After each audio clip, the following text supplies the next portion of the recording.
Le grand-oncle de Mustapha nous a emmenés directement au-dessus de cette montagne. On contournait des rochers, on passait au-dessus et en dessous de falaises.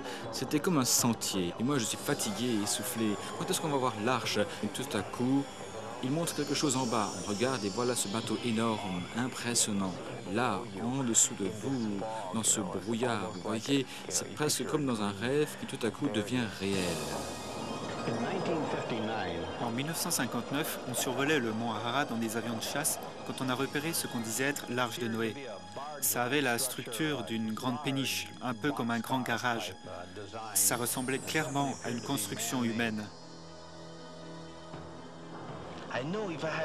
Je savais que si je voulais avoir une chance d'atteindre l'arche, ce devait être maintenant. On pouvait facilement voir le bois, mais il était pris dans la glace. Jusque-là, je n'avais eu aucune idée de sa taille. J'en avais rêvé. Raphaël et moi étions excités comme si c'était Noël. J'ai essayé de le redescendre de la montagne en le mettant dans mon sac à dos. C'était très lourd. Je n'arrivais pas à garder l'équilibre.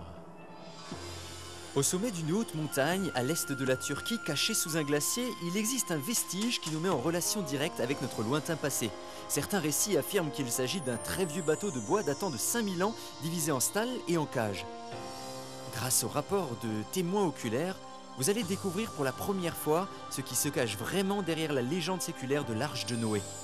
Vous allez découvrir des photos aériennes inédites et des images satellites qui sont autant d'éléments surprenants à verser au dossier du mystère qui gît au sommet du mont Ararat. Vous allez entendre les récits fascinants des témoins qui ont eux-mêmes vu et photographié l'antique bateau. À la fin de cette émission, vous aurez les réponses aux questions qui rendent perplexes les historiens depuis des milliers d'années. Est-il possible que ces vieilles légendes soient véridiques? S'agit-il bien de l'Arche de Noé?